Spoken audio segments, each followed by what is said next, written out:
Entrez, nous vous attendions. Nous savons que vous regardez cette vidéo sur notre site web ou notre chaîne YouTube parce que vous voulez connaître les étapes exactes pour traiter ce type de document le plus rapidement et le plus facilement possible. Alors attachez vos ceintures et c'est parti. Salut. Si vous regardez cette vidéo, vous voulez sûrement comprendre comment et où accélérer. Apôtre. Une recherche d'archives judiciaires, acte enregistrable par le secrétaire d'État du Texas. Quel en sera le coût? Quels sont les délais et étapes à suivre pour commander une apostille du Texas avec nous? D'abord, les documents enregistrables du secrétaire d'État du Texas, comme une recherche d'archives signée par un greffier de district, ne peuvent être envoyés par email ou fax. Pour l'apostille, envoyez-nous ou déposez l'original ou une copie certifiée de votre recherche judiciaire du Texas. Les photocopies ne sont pas acceptées à notre bureau d'Austin. Votre document de recherche dans les archives judiciaires du Texas doit être idéalement délivré après l'an 2000. Si votre document date de 1980 à 1999, il risque d'être rejeté par le secrétaire d'État car il est trop ancien. Avant 1980, son obtention est impossible.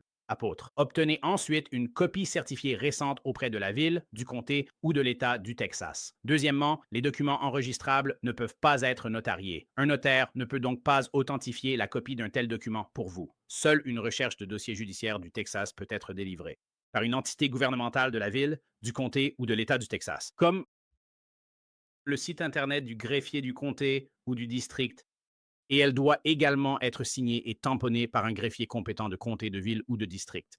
Il ne suffit pas d'aller sur le site, de rechercher un dossier judiciaire, de l'imprimer et de nous le soumettre, ou de l'imprimer et de le récupérer en personne. Comme je l'ai dit, vous ne pouvez pas la faire notarier.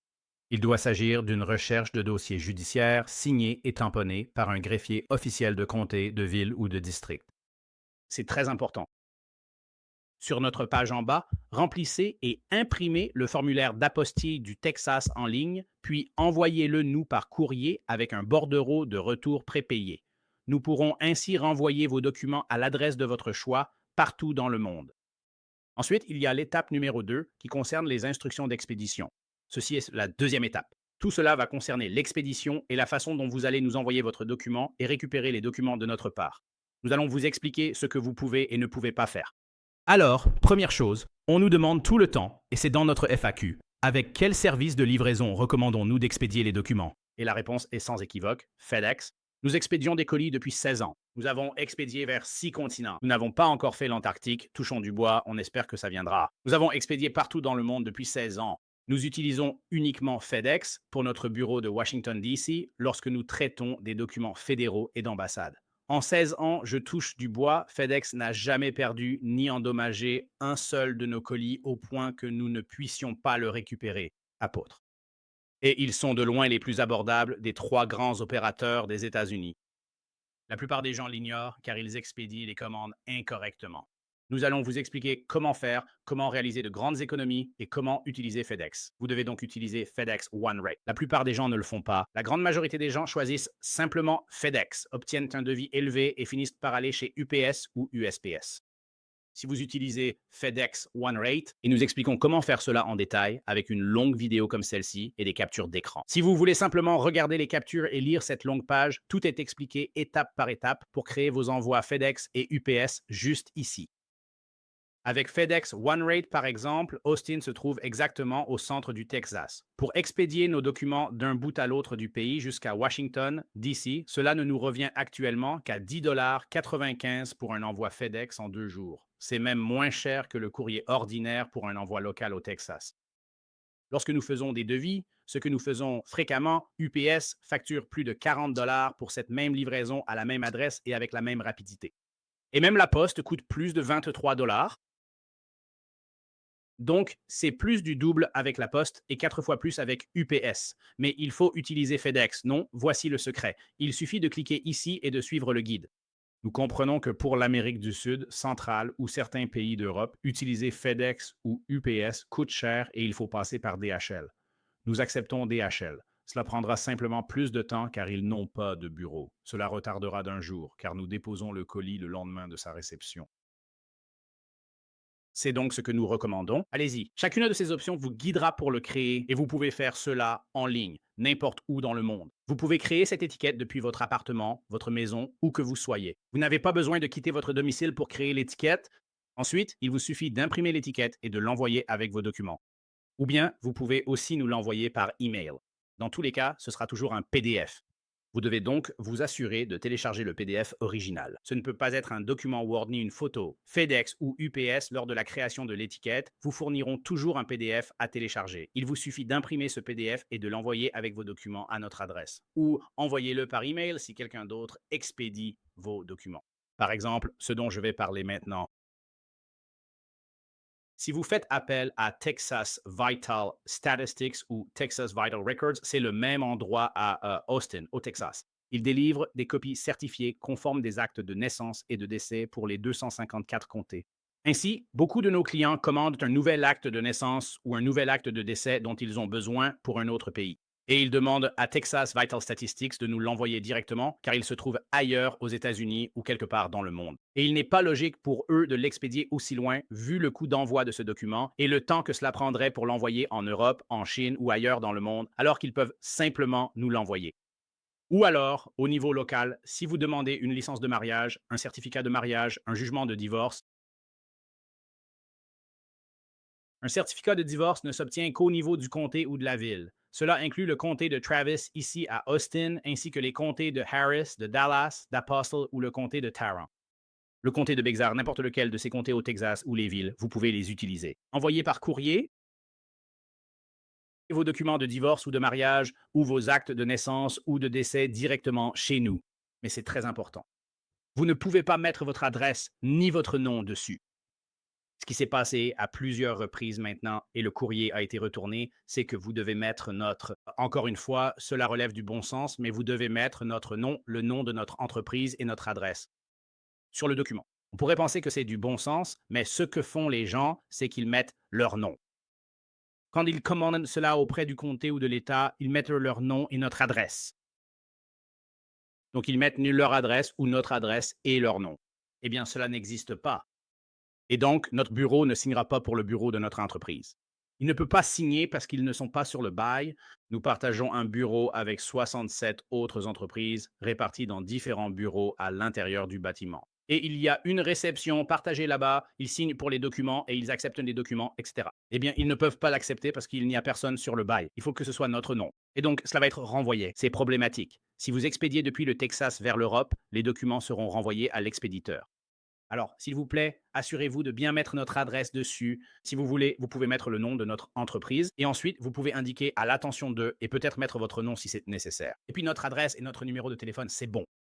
Normalement, il n'y aura pas de problème, mais assurez-vous que notre nom Apostol Texas y figure bien à l'envoi. Vérifiez que c'est bien indiqué. Enfin, concernant l'étiquette d'expédition prépayée. Donc, une fois que nous avons terminé l'apostille de vos documents, vous devez nous fournir une étiquette d'expédition prépayée par email. Vous pouvez aussi l'envoyer par courrier avec vos dossiers ou la donner lors du dépôt. Notez que le dépôt se fait uniquement à Austin, au Texas, une ville du nord du Texas. L'apostille ne s'obtient qu'à Austin auprès du secrétaire d'État. C'est impossible à Houston, Dallas, San Antonio ou ailleurs. Si vous comptez déposer les documents en personne, ce que nous déconseillons, nous expliquerons pourquoi à l'étape 3.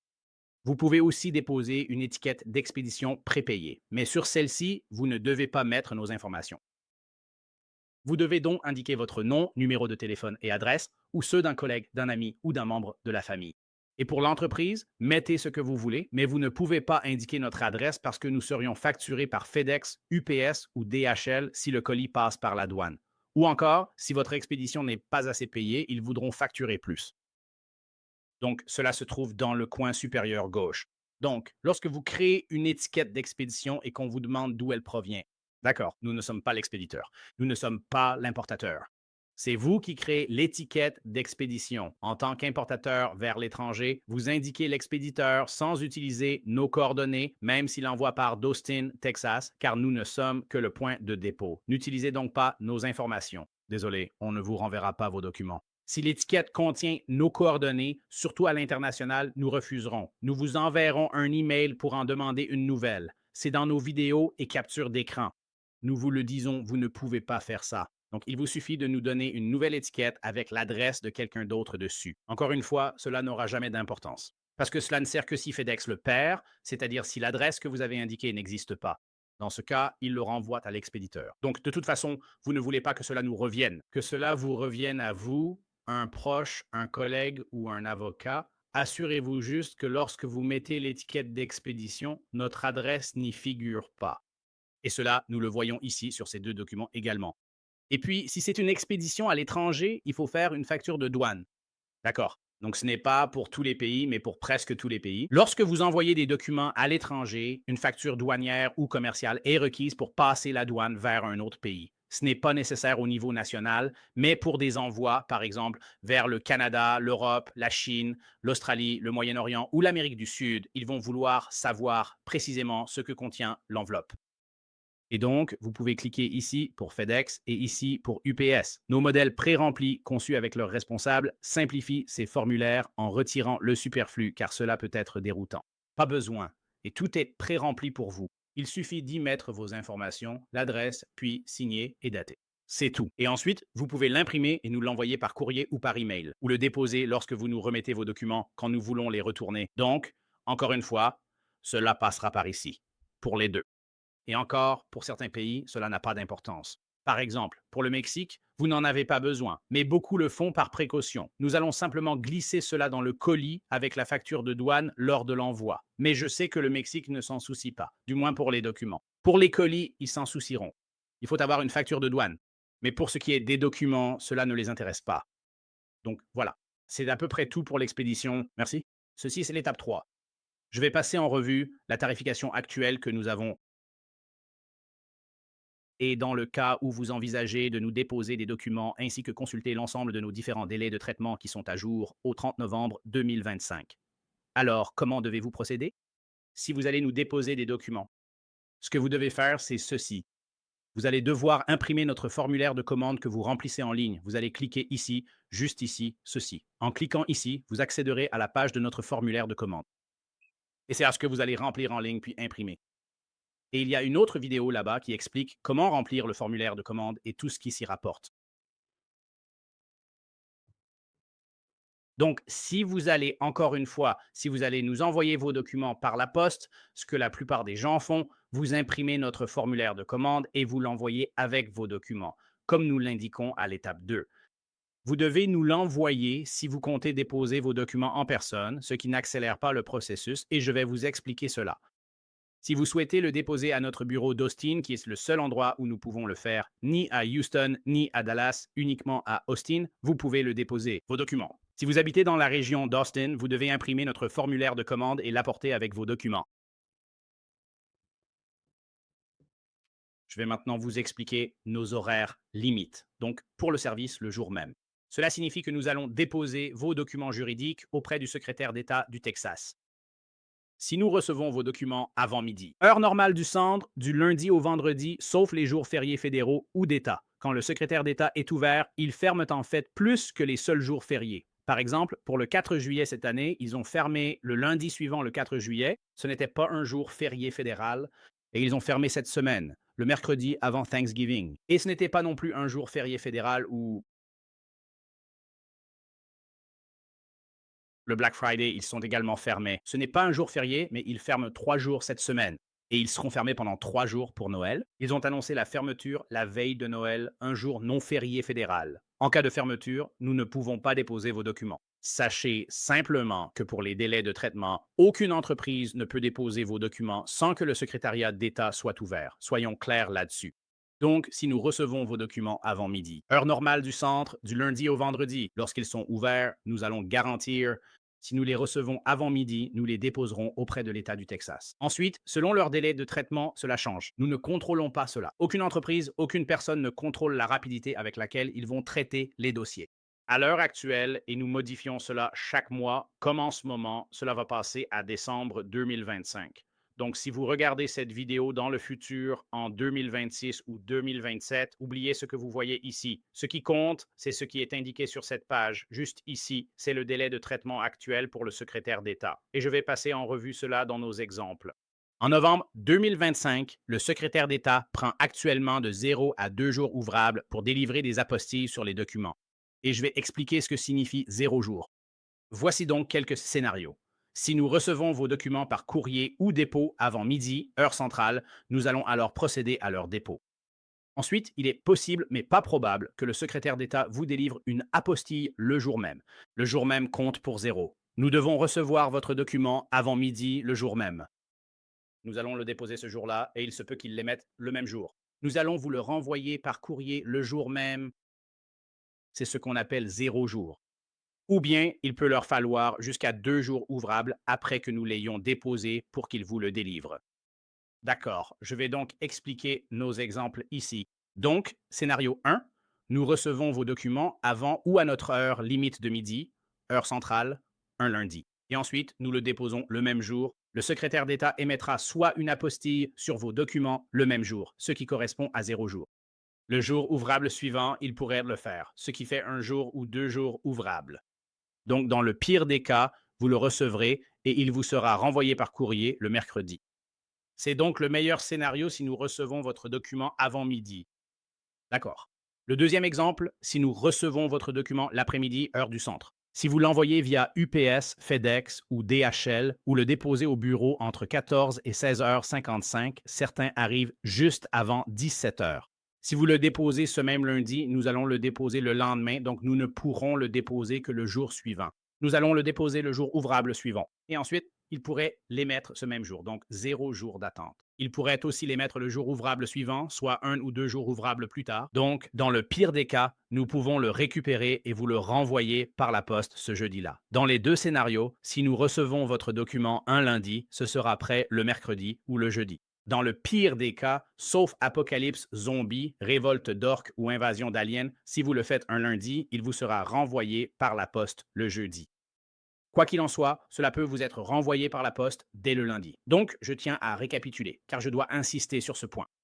Si vous venez à notre bureau principal à Austin pour déposer vos documents au lieu de les envoyer par courrier, cela n'accélère pas le processus. Qu'ils soient déposés ou postés avant midi ou après, le délai de traitement sera le même. Beaucoup trop de gens ne lisent pas notre site web, ne nous contactent pas et se présentent en pensant que ce sera fait le jour même. C'est impossible car ça dépend du secrétaire d'État. Leur choix. Ils décident s'ils le délivrent le jour même ou sous 2 jours. Donc, sauf si vous habitez vers Austin, ça n'accélère pas les choses. Envoyez simplement vos documents en livraison express, comme indiqué à l'étape 2 pour la procédure. D'accord. Et puis, ces tarifs sont ceux d'aujourd'hui. Ils pourraient changer en 2026, 2027 ou 2028, peu importe quand vous regardez ceci, mais ne vous fiez pas à cette vidéo. Fiez-vous à ce qui est indiqué juste ici. Peu importe ce qui est écrit à ce moment précis, c'est le tarif en vigueur. Donc, pour le premier document, si vous avez besoin de faire apostiller un document auprès du secrétaire d'État, c'est 95 $ et cela inclut tous les frais de dossier. Donc, vous ne nous faites pas de chèque ou de mandat ou de chèque de banque. Vous ne nous envoyez pas d'argent pour les frais de dépôt à l'État. Et vous ne faites pas la paperasse, vous ne nous envoyez pas le formulaire de l'État. Nous avons nos propres formulaires et nous payons les frais de dépôt. Donc, c'est juste 95 $. C'est tout. Pas de taxes. C'est 95 $ tout compris. C'est tout. Rabais possible pour plusieurs documents. Voici un tableau simple. Pour un document, c'est 95. Pour deux, il vous faut une apostille. Faites-le en même temps. C'est 170 pour 2, 245 pour 3 et ainsi de suite. Donc, ce sont simplement les tarifs actuels. C'est tout. De plus, chaque document supplémentaire coûte 75 $ l'unité. Ensuite, quand vous êtes prêt à commander, cliquez sur ce bouton pour accéder à notre formulaire de commande. Pour les apostilles du Texas. Et encore une fois, ceci est uniquement pour le Texas. Cela ne concerne pas les tarifs fédéraux ou les tarifs pour les sociétés, ni les tarifs du Texas pour les documents d'entreprise à apostiller ou les frais d'ambassade. Ceci concerne spécifiquement uniquement le Texas, le secrétaire d'État et les documents du Texas. Donc, les documents qui sont notariés par un notaire du Texas ou les documents émis par une entité texane comme une ville, un comté ou le gouvernement de l'État, tels qu'un acte de naissance texan, un certificat de décès, une licence de mariage, un jugement de divorce, des casiers judiciaires, des chèques, un permis de conduire, une procuration, ce genre de choses. Voilà, c'est l'étape 3. Merci.